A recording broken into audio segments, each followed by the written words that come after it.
100% fake free. This is the Robbie Kruse Show, and we're live from my garage. And famous people are gonna sit right there. Nice. 90% of all single-use plastic goes to landfill or ends up in our oceans. UNsmother Nature. Let her breathe. Aces. Welcome to the Robbie Kruse Show. Our second guest, Brandon Stone. He needs no introduction. He's a legend. He's won everything. He's won his national championship. He's won other countries' national championships because that's how he rolls. Last time I spoke to you was basically just about golf, and it was during lockdown. How are you, my friend? We're on, bro. We're working again. We're traveling the world again, although with a lot of restrictions and a lot of hoops to jump through, but it's nice to just be back. Hoops to jump through, that's currently what you're busy with. You came to the show from a visa meeting. You're trying to get to the US, go win some yeah, so obviously we got the year off to a good start and managed to get an invitation to a WGC event in America. It's obviously just after my US visa expired last year in November, having had it for the last 10 years. And now, like that. Exactly, and then with Mr. President or President Biden coming into power, he shut the borders between South Africa because we have this apparently limited edition South African variant of COVID-19. Only found here.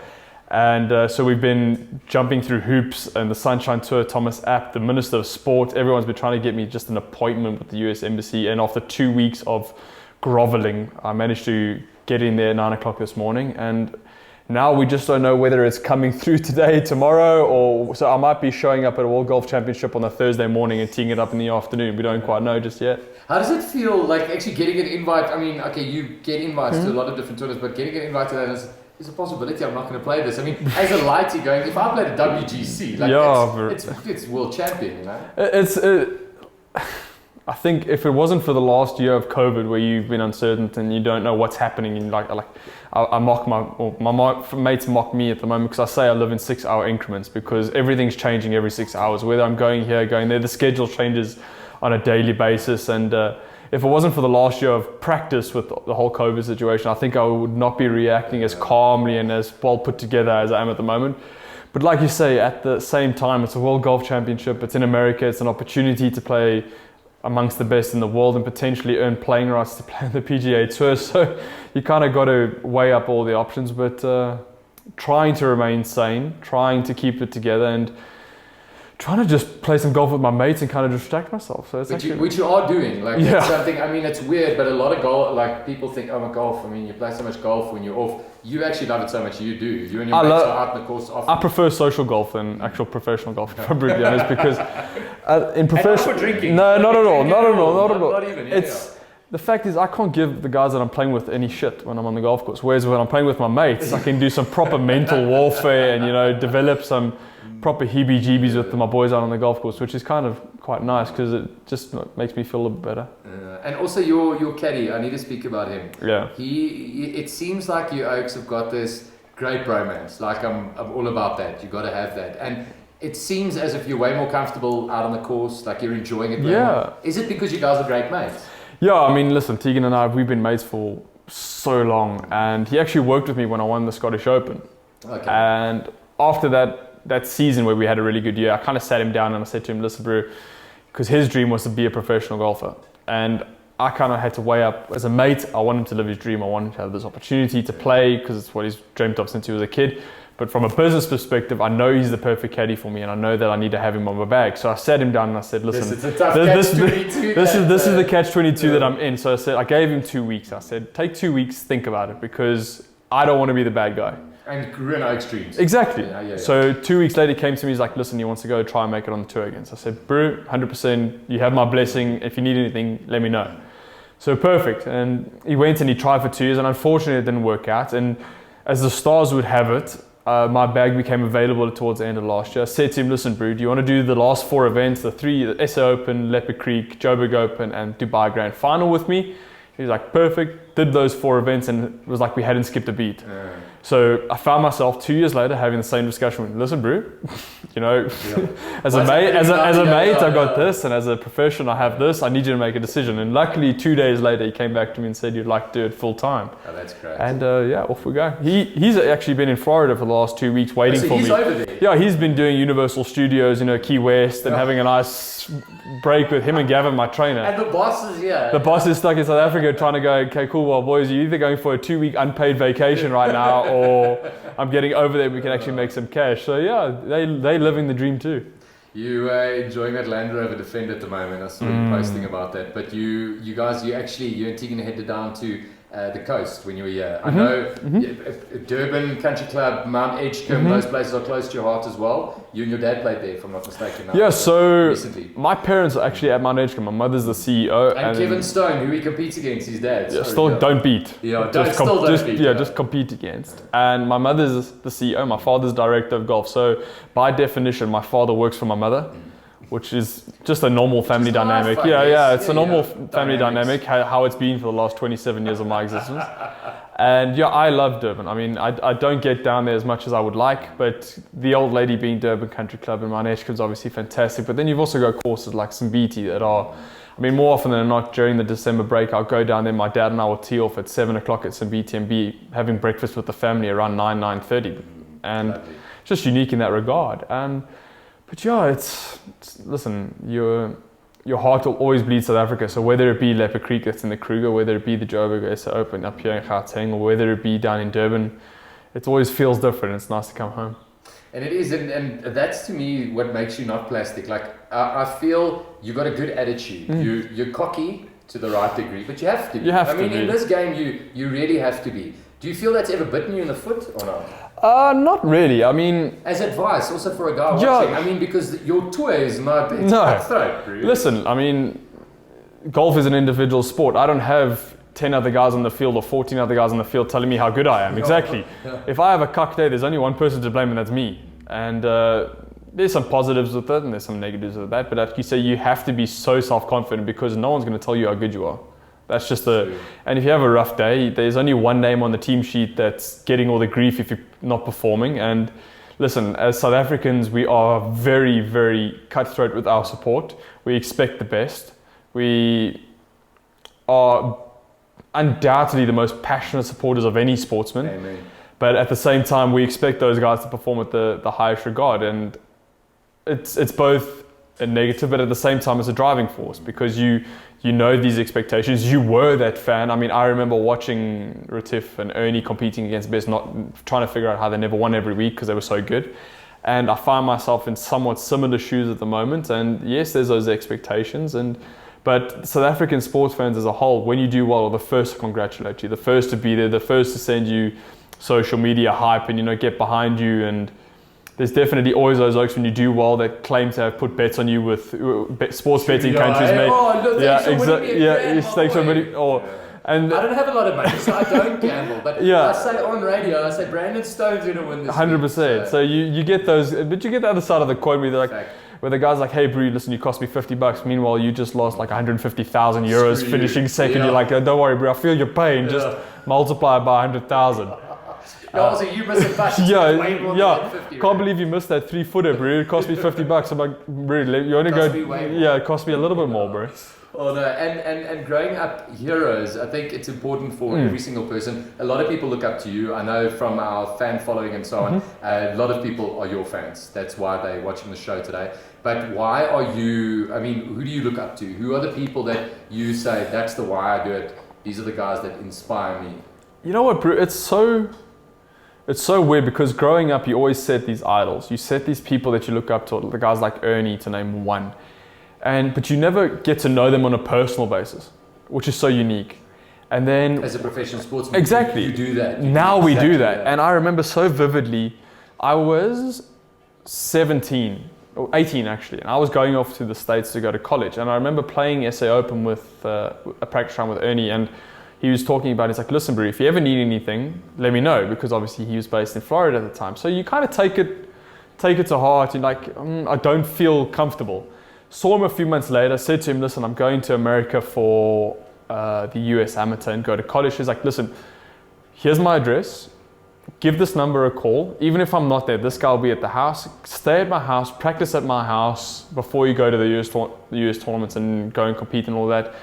And that was quite refreshing for me because he could have very easily been, hey bro, if you need anything, give me a call and not answer my phone call. Yeah. Whereas here, he's following through. Listen, phone this number and quite like hard about it. Like, and listen, it's larger than life, man. I mean, this you is explain everything else. Being in his presence, bro, being like a father figure's presence. 100%.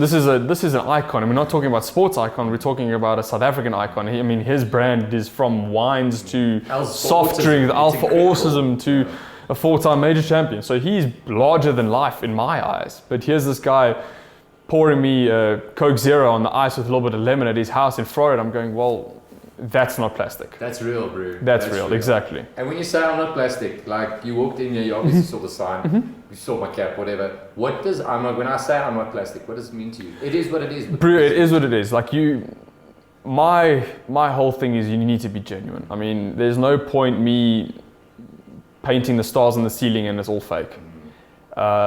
The world is not all sunshines and rainbows. Life of a professional golfer is not all sunshines and rainbows. And if people ask me what's life on tour, be prepared because you're going to get an honest answer. You're going to get the answer that, okay, you're away from your family 30 to 35 weeks a year.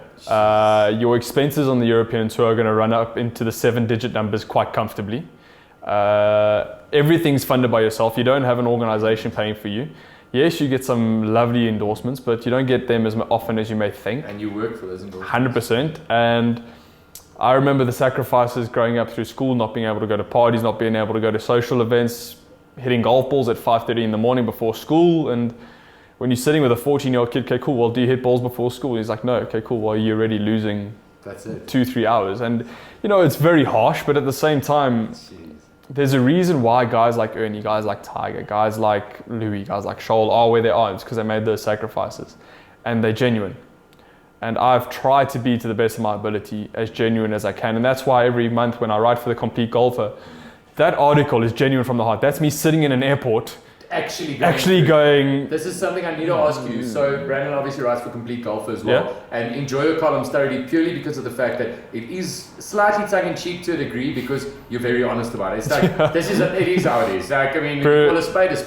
It's tough. 100%. I'm sitting at an airport with you writing. Right now, I'm sitting in a hotel room in a bubble because I can't see my mates. I can't go downstairs. I'm like in Dubai this year. We're sitting in this hotel room. I'm sitting on a patio the size of this table, overlooking the JBR, which is a beautiful beach with a Ferris wheel with beautiful restaurants, and you're going, well, I can't do anything. I can't go there, so I'm just going to sit here and write my article now. Room service, what are you going to have? Can I please have your pasta carbonara for the 7th time this week? And so those articles are 90% of the time, I can promise you now, 90% of those articles are written on a plane. That's cool. That just shows you journalism, bro. Exactly. You gotta have a real job to be a journalist. 100%, bro. And now, pro golfer, that's what you gotta do. And Annette and I, my wife and I, we were actually just chatting about, because obviously we've got this trip to the States coming up. And last night I printed out the tickets, and I've looked at this and gone, okay, cool. Well, we've got an 8.5 hour flight to Doha, and then I never realized from Doha to Miami 16 hours and 25 minutes. So you're traveling for 2 days, really, basically. And now you're going, there's only so many episodes of How I Met Your Mother and Brooklyn Nine-Nine that you can watch in 16 hours, bro. When it's done, it's done. You're like, now what? So we're definitely in the market for a new series, as abstract and as comedic or whatever it may be. But yeah, we've definitely got a long travel ahead of us. There's another show, you'll enjoy it. I think you and your missus watch it, Another Period. It's like... Another Period. It's very like different actors doing cameo roles, and it's so funny. Okay, definitely give that I'm going to have time. Yeah, I'm going to have time, When you're stuck, thank me for that, but it's cool. Then, I don't want to say next, I want to ask you, what major do you want to win? Like, I know this sounds weird, but for a lot of golfers, and this is a golfing question, so I mean, ladies is one of those things, but there's a lot of ladies as well. What major do you want to win? Like, growing up, I mean, there's obviously Dustin Johnson, it's clear that I wanted to win the Masters. Yeah. That's what he wanted to win. What does Brandon Stone want to win? You know what? It changes. Growing up, it was definitely Augusta, 100%. Watching Tiger just dominated over the years, but the older I've got, the more mature I've got. Listen, I say that I'm 27 at the moment. But you have to though in your sport. You have to in your profession. It just forces it. Yeah, 100%. Not every kid goes and travels at the age of 21. No, bro, I mean... Sorry, but it's true. But like, it's slowly gravitating towards the Open, which is very unique for me because if you told me that 4 years ago, I would have laughed at you because I didn't have a clue how to play links golf. Okay. But the overall atmosphere at the Open is unlike anything you can ever experience. And if there's one golf tournament, if a golf fan wants to go to one, I know the Masters is special, but it's at the same place every year. Like the Open at Portrush a couple years back was unlike anything I'd ever experienced. This is a town of 10,000 people in the middle of nowhere on a Everybody's golf, there. and there are 200,000 people there. The most respectful fans, the most organized chaos you've ever seen in your entire life. But what a jewel. Is it? And it's the original. it's the OG, Yeah, honestly. it And is. when you come down that 18th hole and that grandstand there, which is 150 yards by 50 yards high on either side, you walk there, there's 10, 20,000 people sitting there and you got goosebumps. Even me now. Yeah, bro. I think I made double there during the tournament. I still walked off with a smile. I mean, that's when you know you're like tipping the hat. Could have been an 8, could have been a 9 or whatever the case may be. But yeah, it's just. I think that would be it now. I think sitting where I am now, the Open would be that one that I'm after. But your golf is feeling good at the moment. You're feeling. I mean, you swing it like you're going to play golf till you're 400 years old.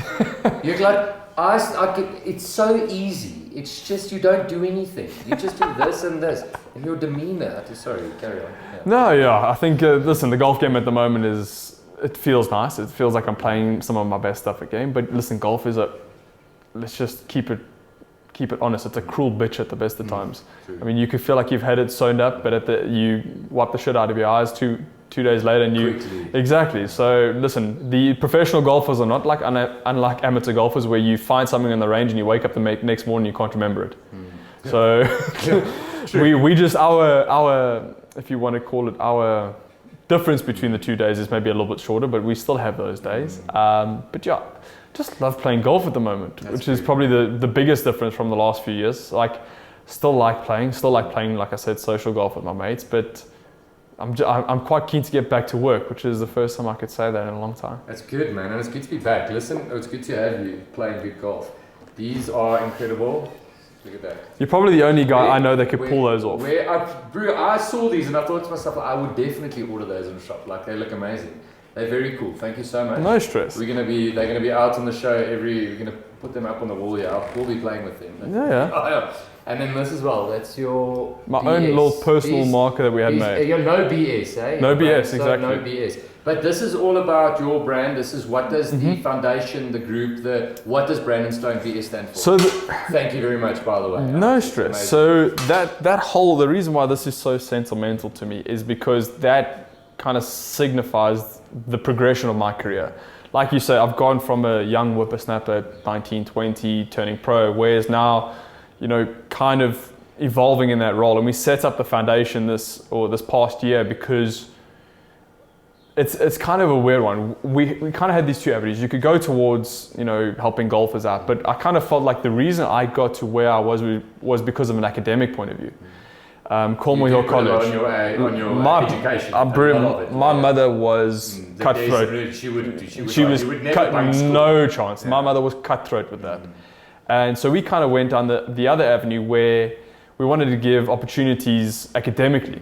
So we set up the Brandon Stone Foundation, which is basically a scholarship program. And the reason for that is because if I never had the academic background that I had at Cornwall Hill College, I wouldn't have gone to college in the States. And if I hadn't gone to college in the States, I wouldn't have had the success and I wouldn't have had the opportunity to play abroad. So it all kind of came back to that base, that foundation, that platform. And we've set up my foundation now to give someone, doesn't have to be 25 people. A person. One person. I mean, to change the world, you need to change the world for one person. And you, by definition, are doing that. And that's kind of what we're doing. And obviously with COVID, it's kind of halted things to a point. But at the same time, we are looking for that. And we're setting up the websites. We're setting up all the legal documentation is done now. So now we're looking to get a kickstart. And we're going to have a golf day eventually when COVID can just bugger off. And not to raise cash, not to anything, just to launch the day and to show that, listen, this is what we're after. This is the program. This is what we're doing. Have a lacquer day at the golf course. I'll be there. You'll be there. Exactly. Yeah. You'll be there. We'll be having a jolt. We'll be having an absolute jolt. And from there, the sky's the limit. Amazing. Listen, all the best heading back to America, or heading over to America if that happens, Brandon. Thanks for being here. Pop in when you're in South Africa, please do. We'd love to have you on the show again. But amazing, man. And once again, thanks for these beast kicks, bro. Here we go. You don't have a pair of these because these were specifically made for you. So this I know. Lekker. The Robbie Kruse Show, episode 2. Thanks for watching. Hi guys, Brandon Stone here, and I am not plastic. Hi guys, I'm Gugulethu Njalane. We are Broken Villages. I'm not plastic. Last week we met the guys from Broken Villages, Mpumelelo and Gugulethu. I got it right again, guys, but good to have you guys back, I must say. Fantastic work that you guys have done over the last couple of weeks. We've been collaborating with them at I'm Not Plastic for a couple of weeks now, a couple of months in actual fact. They've reached out to us, and what we did was we decided to collaborate with them and kind of put a brief in their hands and say, go do what you want, guys. Go buck wild and come back with something and produce some content. To us, whenever we incorporate an idea or concept, it's on a research thesis kind of basis, and we're all about storytelling, as Gugu has alluded. And so we wanted to educate the audience or other people that are not knowledgeable about the plastic, but incorporating the plastic, but using it in a more editorial, conceptualized kind of a visual narrative. Then we did that. Then Gugu, when we started taking our fast shots, because he's more of a creative director, more of a visual director.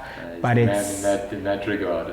But it's like a collaborative kind of a project. It's not like he does everything. The one hand washes the other. So then from there we played around with plastic, and we incorporated plastic and the t-shirts, and it turned out amazing, and we were so shocked, you know what I mean? And we were like, we need to surprise Tashius. And when we pitched everything, he was shocked, you know, and he was like, no guys, let's go on a third collaboration. Let's do it. And if you want to check out some of the photos, these are actually some of the photos that they've taken. You guys take all of this with your own equipment, with your own stuff. Yes, you guys go out, and from script, from storyline through to the end final product, you guys do it. Yes, we make sure that we get every visual, because of it's a very competitive industry and everyone is trying to keep the ball rolling, you know. So it's all about making a difference. So that's how we're making our difference, you know. And if you love what we do, we appreciate it. And we do. I love what jokes do. So go check out some of their photos.